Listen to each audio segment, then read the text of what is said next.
ഏറ്റുപറഞ്ഞ് കൃപ പ്രാപിച്ച് വെളിപാടിൻ്റെ പുസ്തകം 2-ാം അധ്യായം 10-ാം വാക്യം, നീ ഉടനെ സഹിക്കാനിരിക്കുന്നവയെ ഭയപ്പെടരുത്. നിങ്ങളിൽ ചിലരെ പിശാച് തടവിലാക്കിയിരിക്കുന്നു. നമുക്ക് സഹനം വരുന്ന എവിടുന്നായിരിക്കും? പിശാച് തടവിലാക്കിയ നാത്തൂനിൽ നിന്നോ അമ്മായിയമ്മയിൽ നിന്നോ മരുമകളിൽ നിന്നോ അയൽവാസിയിൽ നിന്നോ പാർട്ടിക്കാരിൽ നിന്നോ പഞ്ചായത്തിൽ നിന്നോ ഉണ്ടാകാം. മനസ്സിലായില്ലേ? അതാണ് കർത്താവിന്റെ വചനം പറയണത്. എന്താ പറയണത്? നീ ഉടനെ സഹിക്കാനിരിക്കുന്നവയെ ഭയപ്പെടരുത്. നീ പറഞ്ഞേ, നീ ഉടനെ സഹിക്കാനിരിക്കുന്നവയെ ഭയപ്പെടരുത്. നിങ്ങളിൽ ചിലരെ പിശാച് തടവിലാക്കിയിരിക്കുന്നു. നിങ്ങളിൽ ചിലരെ പിശാച് തടവിലാക്കിയിരിക്കുന്നു. പിശാചിന്റെ പരിപാടി എന്താ? കൊല്ലുക, കൊല്ലാനും നശിപ്പിക്കുക. കർത്താവ് പറഞ്ഞില്ലേ 10 യോഹന്നാൻ 10:10 കൊല്ലാനും നശിപ്പിക്കാനുമാണ് കള്ളൻ വരുന്നത്. കള്ളനാണവൻ. അപ്പം കള്ളന്മാരിൽ നിന്ന് കള്ളൻ തടവിനാക്കിയിട്ടുള്ള ആൾക്കാരുണ്ടാകും. നിൻ്റെ ബന്ധുക്കളുണ്ടാകാം, സ്വന്തപ്പെട്ടവരുണ്ടാകാം, സഹപ്രവർത്തകരുണ്ടാകാം, നിൻ്റെ പ്രൊമോഷൻ തടഞ്ഞവരുണ്ടാകാം, നിനക്ക് വേണ്ടി പണിതവരുണ്ടാകാം. അതുകൊണ്ട് പറയുന്നത് നീ ഉടനെ സഹിക്കാനിരിക്കുന്നവരെ ഭയപ്പെടരുത്. എന്ന് വെച്ചാൽ അർത്ഥം എന്താണ്? പിശാചിനെ ഭയപ്പെടരുത്. നീ വീട്ടിൽ ചെല്ലുമ്പോൾ എന്തെങ്കിലും തരത്തിലുള്ള കുന്നായ്മകൾ കേട്ട് കഴിഞ്ഞാൽ don't fear, fear not. Bible മനുഷ്യരാശിയിൽ പറയുന്ന ഏറ്റവും ശക്തമായ വാക്കാണ് ഫിയർ നോട്ട്. ഭയപ്പെടേണ്ട. കൈ അടിച്ച് കിടത്താൻ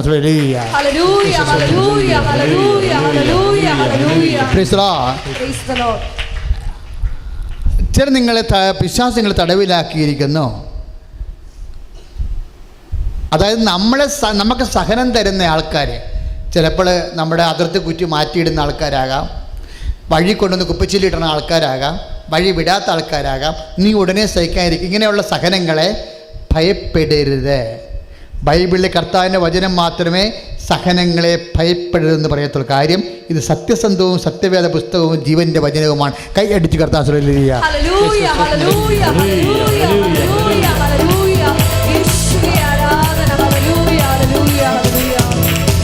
ഭയപ്പെടേണ്ട, ഇനി ഭയപ്പെടേണ്ട, നിന്റെ കൂടെയുണ്ട്. ഭയപ്പെടേണ്ട, ഇനി ഭയപ്പെടേണ്ട, നിന്റെ കൂടെയുണ്ട്. എണ്ണമില്ലാതുള്ള നന്മകളോർത്താൽ വർണ്ണിപ്പാനായിരം വാക്കുകൾ പോരാ. എണ്ണമില്ലാതുള്ള നന്മകളോർത്താൽ വർണ്ണിപ്പാനായിരം വാക്കുകൾ പോരാ. ഭയപ്പെടേണ്ട, ഇനി ഭയപ്പെടേണ്ട, ഇമ്മാനുവേൽ നിന്റെ കൂടെയുണ്ട്. ഭയപ്പെടേണ്ട, ഇനി ഭയപ്പെടേണ്ട, ഇമ്മാനുവേൽ നിന്റെ കൂടെയുണ്ട്. പരിശുദ്ധപരദ്വീകരണത്തിന് ചിലരെ പിശാച് തടവിലാക്കിയിരിക്കുന്നു. അപ്പം നമുക്ക് സഹനം തരുന്ന വ്യക്തികൾ ആരായാലും നിങ്ങൾ എന്താ മനസ്സിലാക്കേണ്ടത്? കർത്താവിൻ്റെ വചനം എന്താ പറയണത്? അവരെ ഇപ്പോൾ അവരങ്ങനെ ചെയ്യണ കാരണം എന്താണ്? പിശാച് തടവിലാക്കി. അപ്പോൾ അവരാരുടെ ബന്ധനത്തിലാണ്? പിശാചിൻ്റെ ബന്ധനത്തിൽ. പിശാചിൻ്റെ ബന്ധനത്തിൽ നിന്ന് ഒരാളെ ഒഴിവാക്കാൻ വേണ്ടി അപ്പോസ്തലന്മാരോട് പറഞ്ഞപ്പോൾ അവർക്ക് കഴിഞ്ഞില്ല. മത്തായിയുടെ 17-ാം അധ്യായത്തിൽ അപ്പോൾ ഇന്ന് വീട്ടിലെത്തിയപ്പോൾ പത്രോസ് ചോദിച്ചു, കർത്താവേ, എന്തുകൊണ്ടാണ് അപസ്മാര രോഗിയെ അവൻ്റെ ബന്ധനത്തിൽ നിന്ന് ഒഴിവാക്കാൻ ഞങ്ങൾക്ക് കഴിയാതിരുന്നത്? അപ്പോൾ വിശ്വാസമില്ലാത്ത തലമുറയെ എത്ര കാലം ഞാൻ നിങ്ങളോടുകൂടി ഉണ്ടായിരിക്കുമെന്നാണ്. പിശാചിനെ ബന്ധങ്ങൾ ഒഴിവാക്കാൻ വേണ്ടി നമുക്ക് വേണ്ടത് എന്താണ്? യേശുക്രിസ്തുവിലുള്ള വിശ്വാസമാണ്. Price the Lord, hallelujah. വിശ്വാസം നമുക്ക് എന്താണ് തരണത്? വിശുദ്ധി തരും. നമുക്ക് വിശ്വാസം നമുക്ക് എന്ത് തരും? വിശുദ്ധി തരും. യേശുക്രിസ്തുവിലുള്ള വിശ്വാസത്തിൻ്റെ സത്യവിശ്വാസവും കള്ളവിശ്വാസവും തമ്മിൽ ഒരു വിശ്വാസം നിന്നെ വിശുദ്ധീകരിക്കുന്നുണ്ടെങ്കിൽ അത് സത്യവിശ്വാസം. ഒരു വിശ്വാസം നിന്നെ കൂടുതൽ അഹങ്കാരിയും, ഒരു വിശ്വാസം നിന്നെ കൂടുതൽ മ്ലേച്ഛനുമായി, ഒരു വിശ്വാസം നിന്നെ കൂടുതൽ അധമനുമായി മാറ്റിയിട്ടുണ്ടെങ്കിൽ അത് അസത്യവിശ്വാസം. സത്യവിശ്വാസവും സത്യവിശ്വാസവും അസത്യവിശ്വാസവും തമ്മിൽ എങ്ങനെ തിരിച്ചറിയാം? ഏത് വിശ്വാസമാണ് നിന്നെ വിശുദ്ധീകരിക്കുന്നത്? അതാണ് സത്യവിശ്വാസം. ആ സത്യവിശ്വാസം കൊണ്ട് പറയും, സാത്താനെപ്പോലും നിൻ്റെ വിശ്വാസത്താൽ നിനക്ക് തളച്ചിടാൻ കഴിയും. ഉപവാസവും പ്രാർത്ഥനയും കൊണ്ടല്ലാതെ ഇവറ്റകൾ പുറത്തു പോകത്തില്ല. ദൈവവേദനെ എന്നെ നിന്നെ സങ്കടപ്പെടുന്ന സാഹചര്യങ്ങളിൽ സാത്താൻ നിൻ്റെ സഹപ്രവർത്തകരെ, എൻ്റെ സഹപ്രവർത്തകരെ ബന്ധത്തിലാക്കി കഴിയുമ്പോൾ നമ്മൾ എന്ത് ചെയ്യണം? പ്രാർത്ഥിക്കണം, ഉപവസിക്കണം. ഉടമ്പടി പോലെ അതിനെന്തുണ്ട് പ്രാർത്ഥന? ഉടമ്പടി ഇത്രയും ശക്തമാകാൻ കാര്യം എന്താ? ഉടമ്പടിയിൽ ഉപവാസം ഉണ്ടായി. ഉടമ്പടിയിലെ മൂന്നാമത്തെ ഐറ്റം എന്താണ്? ഉപവസിക്കുക. അല്ലെങ്കിൽ 5ാമത്തെ ഐറ്റം കിടക്കാൻ എന്താണ്? ഒരാഴ്ചയിൽ വെള്ളിയാഴ്ചയോ അല്ല ശനിയാഴ്ചയോ ബുധനാഴ്ചയോ ഉപവസിക്കുക. എന്തിനാണ്? ആത്മശക്തി ആവഹിക്കാനും സാത്താൻ്റെ ബന്ധത്തിൽ നിന്ന് അഴിച്ചു മാറ്റപ്പെടാൻ വേണ്ടിയാണ്. ഉപവാസം മുടക്കരുത്, അത് ഉടമ്പടിയുടെ ഭാഗമാണ്. നിങ്ങൾ ഉപവാസമില്ല, പ്രാർത്ഥനയുമില്ല, പ്രേക്ഷിത പ്രവർത്തനവുമില്ല, ചുമ്മാ ഓടി അച്ഛനെ കാണാൻ വേണ്ടി വന്ന കർത്താവ് സംസാരിക്കാത്തതിൻ്റെ കാര്യം എന്താ? ആദ്യം തന്നെ, അതായത് എമർജൻസി കാര്യങ്ങളെല്ലാം കർത്താവ് ചെയ്യും. അടുത്ത ഘട്ടം വരുമ്പോൾ പറയും, നീ ഉടമ്പടി പാലിച്ചിട്ട് വരാൻ പറയും, വിശ്വസ്ത കാണിക്കാൻ പറയും.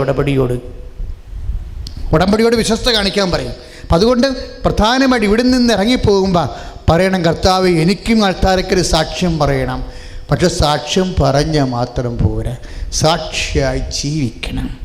ഉടമ്പടി ചെയ്യുന്ന ഓരോ മക്കളും പ്രാർത്ഥിക്കണം, എനിക്ക് യേശുക്രിസ്തുവിന്റെ സാക്ഷിയായി ജീവിക്കണം. ഒറ്റ സ്വരത്തിൽ പറഞ്ഞ്, എനിക്ക് യേശുക്രിസ്തുവിന്റെ സാക്ഷിയായി ജീവിക്കണം. സ്വരത്തിൽ പറഞ്ഞ്, പ്രൈസ് ദി ലോർഡ്. യേശുക്രിസ്തുവിന്റെ സാക്ഷി, സ്നേഹത്തിന്റെ സാക്ഷിയായി ജീവിക്കണം. അങ്ങനെയാണെങ്കിൽ പരിശുദ്ധാത്മാവ് നമ്മളിന്നും പോകാൻ പാടില്ല. പരിശുദ്ധാത്മാവ് 1 തെസ്സലോനിക്കർ 5:19 പോലെ ദുഃഖിച്ചകലാൻ പാടില്ല. പരിശുദ്ധാത്മാവ് എഫേസ്യൻസ് 4:30 പോലെ നിർവീര്യമാകാൻ പാടില്ല. എന്താണ്? യേശുക്രിസ്തുവിൻ്റെ ആത്മാവ് എന്നിൽ നിലനിൽക്കണമെന്ന്. Praise the Lord. സ്തുതിയുടെ ഹല്ലേലൂയ. ഹല്ലേലൂയ ഹല്ലേലൂയ ഹല്ലേലൂയ യേശുവേ ആരാധന. ഹല്ലേലൂയ ഹല്ലേലൂയ ഹല്ലേലൂയ. കരങ്ങൾ ഉയർത്തിക്കൊണ്ട് സ്തുതിക്കട്ടെ. ഹല്ലേലൂയ ഹല്ലേലൂയ ഹല്ലേലൂയ ഹല്ലേലൂയ. ആത്മാവിന്റെ അഭിഷേകം നൽകണമേ, പരിശുദ്ധാത്മാവിന്റെ നിറവ് നൽകണമേ. ഹല്ലേലൂയ. ആത്മാവിറങ്ങി വന്നു, കരങ്ങളടിച്ചുകൊണ്ട് ആവസിച്ചു. എല്ലാവരും ദൈവത്തിന്റെ ആത്മാവിറങ്ങി വന്നു, മനുഷ്യർക്കുമേ ആവസിച്ചു. നിറയണമേ നിറയണമേ പരിശുദ്ധാത്മാവേ, നിറയണമേ. എല്ലാവരും നിറയണമേ നിറയണമേ പരിശുദ്ധാത്മാവേ, നിറയണമേ. ദൈവത്തിന്റെ ആത്മാവിറങ്ങി വന്നു, മനുഷ്യർക്കുമേൽ ആവസിച്ചു. ദൈവത്തിന്റെ ആത്മാവിറങ്ങി വന്നു, മനുഷ്യർക്കുമേൽ ആവസിച്ചു. പരിശുദ്ധ ദിവ്യകാരുണ്യത്തിന് 1 യോഹന്നാൻ 5:12 നമ്മൾ പറഞ്ഞ വചനമാണ് പറയുന്നത്. എന്താ കാര്യം? യേശുക്രിസ്തുവിനെ സ്വന്തമാക്കാത്തവന് ജീവനില്ല. അത് 6:37 ബന്ധമുള്ളതാ. 1 യോഹന്നാൻ 5:12 ഒന്ന് ഏറ്റു പറഞ്ഞ്, യേശുക്രിസ്തുവിനെ സ്വന്തമാക്കാത്തവന് ജീവനില്ല. ജീവൻ എന്ന് പറഞ്ഞാൽ എന്താണ്? ഞാൻ വന്നിരിക്കണം ജീവൻ ഉണ്ടാകാനും. യോഹന്നാൻ 10:10 അത് സമൃദ്ധമായി ഉണ്ടാകുന്നതാണ്. പെരുന്നാളിൻ്റെ മഹാദിനത്തിൽ അവർ എഴുതരുതെന്ന് പറഞ്ഞു, ആർക്കെങ്കിലും ദാഹിക്കുന്നെങ്കിൽ എൻ്റെ അടുത്ത് വരട്ടെ, എന്നെ വിശ്വസിക്കുന്നവരുടെ ഹൃദയത്തിൽ നിന്ന് ജീവജലത്തിൻ്റെ അരുവികൾ ഒഴുകും. ജീവൻ, പരിശുദ്ധാത്മാവ്. യേശുക്രിസ്തുവിനെ സ്വന്തമാക്കിയാൽ മാത്രമേ നമുക്ക് ജീവൻ ഉണ്ടാകത്തുള്ളൂ. യേശുക്രിസ്തുവിനെ സ്വന്തമാക്കുന്നവൻ എങ്ങനെയാണ്? അവൻ പിശാചിന് അടിമയായിരിക്കത്തില്ല.